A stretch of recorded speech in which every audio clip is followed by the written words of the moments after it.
ശരി, ശ്രീ രാഹുൽ ഈശ്വർ മറ്റൊരു കാര്യം എന്ന് പറയുന്നത്, ഇന്ന് ഈ പ്രതിപക്ഷത്തിന്റെ വാദങ്ങൾ താങ്കൾ ശ്രദ്ധിച്ചു കാണുമല്ലോ. അതിൽ KC വേണുഗോപാൽ പറഞ്ഞ ചില ഇൻട്രസ്റ്റിംഗ് കാര്യങ്ങളുണ്ട്. അതാണ് അദ്ദേഹം അയോധ്യയെ അവിടെ പ്രതിപാദിച്ചിരുന്നു, അതുപോലെ തന്നെ ഗുരുവായൂർ ക്ഷേത്രത്തെ പ്രതിപാദിച്ചിരുന്നു, ഗുരുവായൂർ ദേവസ്വം ബോർഡിന്റെ കാര്യം പറഞ്ഞിരുന്നു. അവിടെ ഭരണ നിർവഹണത്തിൽ ഹൈന്ദവരല്ലാത്ത ആളുകളെ ഉൾപ്പെടുത്തുന്നതിനെ പറ്റി ആലോചിക്കാൻ പോലും പറ്റുമോ എന്നുള്ള കാര്യമാണ് KC ചോദിച്ചത്. ശ്രീ മഞ്ജുഷ്, 2-3 കാര്യങ്ങളുണ്ട്. അതായത് ലഭ്യമായ കണക്കുകൾ പ്രകാരം നമ്മുടെ രാജ്യത്ത് ഏകദേശം 30 വഖഫ് ബോർഡുകളിൽ 9 ലക്ഷം ഏക്കറോളം ഈ വഖഫ് ബോർഡുകൾ കൈകാര്യം ചെയ്യുന്നുണ്ടെന്നും ഏകദേശം 1.2 lakh crore പ്രോപ്പർട്ടി ഇവർ കൈകാര്യം ചെയ്യുന്നുണ്ടെന്നാണ് ഇന്ത്യ ടുഡേ അടക്കമുള്ള പ്രമുഖ മാധ്യമങ്ങൾ പറയുന്നത്.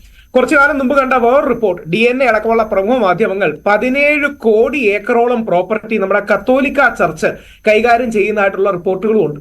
അപ്പൊ എന്തായാലും 9 ലക്ഷം കോടിയേക്കാൾ കൂടുതലാണല്ലോ 17 കോടി. അപ്പൊ ഇത്ര ഒരുപാട് കണക്കുകൾ. ഇനി അമ്പലങ്ങൾക്കും പള്ളികൾക്കും ക്രിസ്ത്യൻ പള്ളികൾക്കും മുസ്ലിം പള്ളികൾക്കും ഒക്കെ ഈ ദാനം സാധാരണ വിശ്വാസികളും ഭക്തന്മാരും കൊടുക്കുന്നത് അത് നന്മയ്ക്ക് വേണ്ടി അവർ യൂസ് ചെയ്യുമെന്നും അത് ദൈവികമായ കാര്യങ്ങൾക്ക് വേണ്ടി ചെയ്യും എന്ന് വിശ്വസിച്ചുകൊണ്ടാണ് നമ്മുടെ എല്ലാ വീട്ടിൽ നിന്ന് ഇങ്ങനെ പ്രോപ്പർട്ടികളും മറ്റും നൽകിയിട്ടുണ്ട്.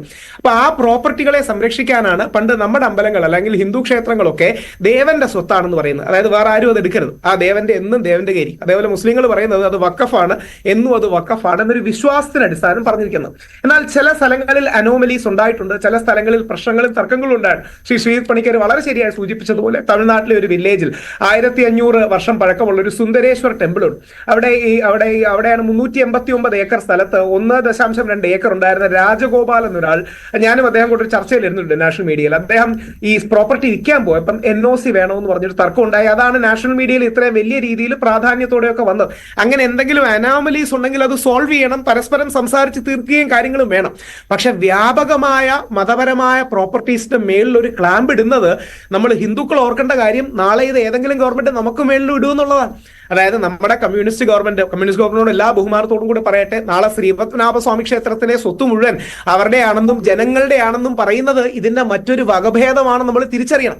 എനിക്ക് ശ്രീപത്മനാഭസ്വാമി ക്ഷേത്രത്തിലെ 2 ലക്ഷം കോടിയെന്നോ 20 ലക്ഷം കോടിയെന്നോ ഒക്കെ വ്യത്യസ്ത സ്വത്തുകൾ പറയുന്നുണ്ട്. അത് എന്റെ വിശ്വാസം ശ്രീപത്മനാഭസ്വാമിയുടെയാണ്, നമ്മുടെ തിരുവിതാംകൂർ രാജകുടുംബത്തിന്റെയാണ്, കഴിഞ്ഞ നമ്മൾ വിശ്വാസികൾക്കാണ് റൈറ്റ് എന്ന് വിശ്വസിക്കുന്ന ഒരു വ്യക്തിയാണ് ഞാൻ.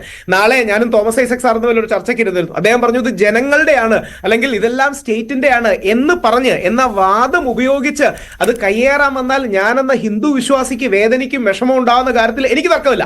നാളെ ഇതേപോലെ എന്റെ പ്രോപ്പർട്ടീസ്, എന്റെ ആരാധനാലയത്തിന്റെ, ശ്രീപത്മനാഭസ്വാമി ക്ഷേത്രത്തിന്റെ, ഗുരുവായൂരിന്റെ ഒക്കെ പ്രോപ്പർട്ടീസ് അങ്ങനെ കൈകാര്യം അല്ലെങ്കിൽ കയ്യേറാനോ കമ്പയർ ചെയ്യുന്നതിനാണ് നമ്മൾ ആപ്പിളും ഓറഞ്ചും തമ്മിൽ കമ്പയർ ചെയ്യണോ? ശ്രീപത്മനാഭസ്വാമി ക്ഷേത്രത്തിലെ ശ്രീപത്മനാഭസ്വാമി ക്ഷേത്രത്തിലെ വിഷയം എന്ന് പറയുന്നതിലേക്ക് പുതുതായിട്ട് പ്രോപ്പർട്ടി ആഡ് ചെയ്യാനായിട്ട് നിങ്ങൾക്ക് സാധിക്കില്ല. രാഹുൽ തെറ്റായിട്ടുള്ള കമ്പാരിസൺ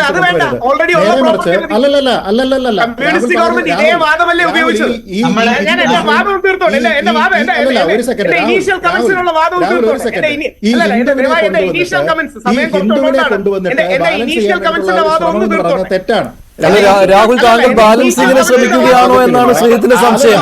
താങ്കൾ ബാലൻസിങ്ങിന് ശ്രമിക്കുന്നുണ്ടോ എന്നാണ് ശ്രീജിത്തിന്റെ സംശയം. ഈ ഹിന്ദു മത വിഭാഗത്തിൽ അല്ലല്ല ഞാൻ ചോദിക്കുന്നത്,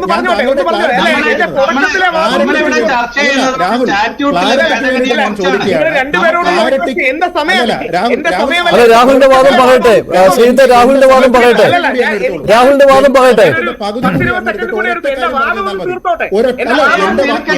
രാഹുൽ എന്റെ സമയത്തിന്റെ രാഹുൽ ഒരു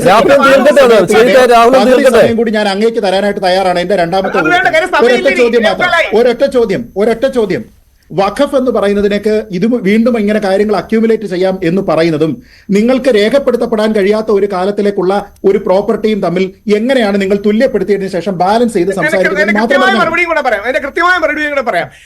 ഏതെങ്കിലും രീതിയിൽ വഖഫ് ആക്ടിൽ അനോമലീസ് ഉണ്ടെങ്കിലോ അല്ലെങ്കിൽ അത് റിഫോം ചെയ്യുന്നതിന് എനിക്ക് തോന്നുന്നില്ല ഒരു വിശ്വാസിയായ മുസ്ലിമും എതിര് പറയുന്നത്. പക്ഷെ പ്രശ്നം ലാർജ് സ്കെയിൽ ഒരു എൻക്രോച്ച്മെന്റ് ഗവൺമെന്റിന്റെ ഭാഗത്തുനിന്നോ ഏതൊരു വിഭാഗത്തിന്റെ ഭാഗത്തുനിന്ന് നടക്കുകയാണെങ്കിൽ നാളെ നമ്മൾ ഹിന്ദുക്കൾ ഓർക്കേണ്ട കാര്യം, അവിടെ ഒരു BJP അല്ലെങ്കിൽ ഇവിടെ ഒരു CPM, ഇവിടെ ഒരു കോൺഗ്രസ് ആപ്പ് ഗവൺമെന്റ് കാണും.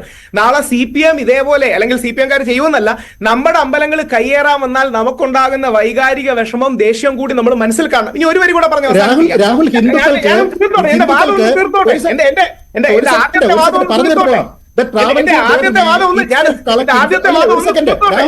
രാഹുൽ ആദ്യത്തെ ഒരു വാദം ഒന്ന് തീർത്തോട്ടെ. കേൾക്കൂ. രാഹുൽ രാഹുൽ പറയട്ടെ, ശ്രീധർ രാഹുൽ പറയട്ടെ, രാഹുൽ തീർക്കട്ടെ. അത് ഞാൻ ഒരു വരിയും കൂടെ എടുക്കും. രാഹുൽ തീർക്കട്ടെ.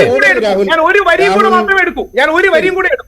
അല്ല, ഇനിയും ശ്രീ KC വേണുഗോപാൽ ആരും പറഞ്ഞ വാദങ്ങളല്ല. ഞാൻ വെറുതെ ആലോചിക്കുകയായിരുന്നു. ഞാൻ ഗുരുവായൂരിൽ, ഞാൻ കല്യാണം കഴിഞ്ഞൊക്കെ ഗുരുവായൂരിലാണ് ആദ്യം പോയത്. എന്റെ മോന്റെ ചോറുകൊണ്ടടക്കം പോയിട്ടുണ്ട്. നാളെ ഗുരുവായൂർ അമ്പലത്തിൽ എന്റെ വിശ്വാസത്തിൽ യേശുദാസിനെ കേട്ടണമെന്നാണ്, കലാംഡൽ ഹൈദരവി കേട്ടണമെന്ന്, അതൊക്കെ വേണമെന്നുള്ള വിശ്വസിക്കുന്ന ആളാണ് ഞാൻ. നമ്മുടെ എല്ലാ ഹിന്ദുക്കളും വിശ്വാസികളെ കേട്ടണമെന്നാണ്.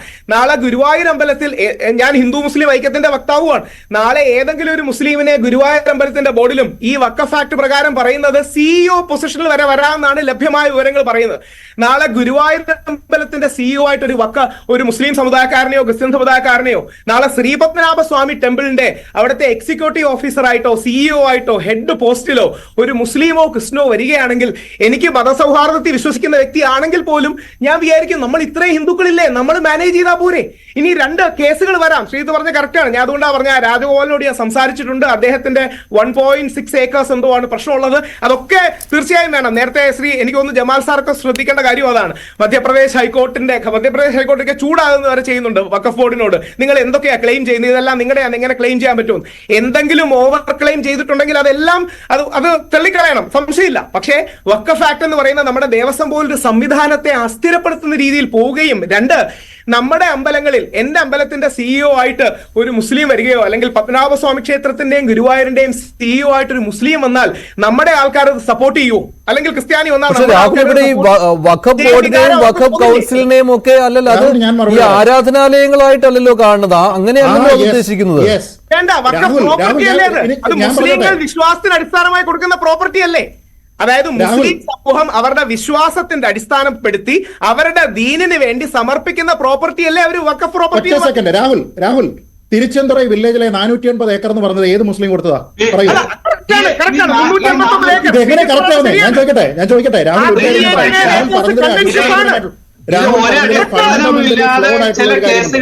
ഫണ്ടമെന്റലി ഫ്ലോഡ് ആയിട്ടുള്ള ഒരു അല്ല, ശ്രീജിത്തിനോട് ഞാൻ എഗ്രി ചെയ്യാണ്. ജമാൽ സാർ ഒരു സെക്കൻഡ്, ശ്രീജിത്തിനോട് ഞാൻ എഗ്രി ചെയ്യാണ്. കാര്യങ്ങൾ ഡീറ്റെയിൽ ആയിട്ട് പഠിച്ചിട്ടുണ്ട്. ഞാനത് നമ്മുടെ മഞ്ജുഷിനോടും പറഞ്ഞു. ആ 389 ഏക്കർ ക്ലെയിം ചെയ്ത ശരിയായില്ല. അവിടെ 1500 വർഷം പഴക്കമുള്ള ഒരു സുന്ദരേശ്വർ ടെമ്പിൾ ഉണ്ട്.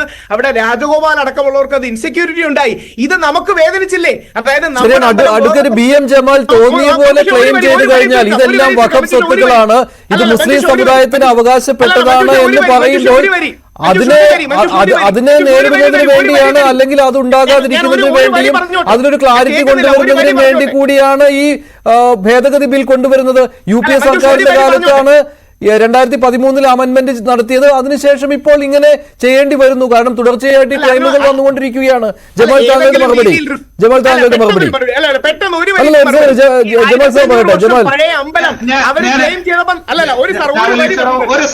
ഒരു വരി മാത്രം. 1500 വർഷം പഴയ അമ്പലം മുസ്ലിം സമുദായവും വഖഫും ക്ലെയിം ചെയ്തപ്പോൾ നമുക്ക് ഇറിറ്റേഷനും ദേഷ്യവും വിഷമവും ഉണ്ടായില്ലേ? അപ്പൊ ഈ എൻ്റയർ പ്രോപ്പർട്ടി വേറെ ആരെങ്കിലും ക്ലെയിം ചെയ്യുകയും അവിടെ CEO വരുമ്പോ നമ്മുടെ മുസ്ലിം സമൂഹത്തിന് എന്തുമാത്രം ദേഷ്യവും വിഷമവും ഹിന്ദു ആക്ടിലാണ് നിങ്ങൾ കണ്ടിട്ടുള്ളത്? ഇതിൽ എഴുതിയിരിക്കുന്നത്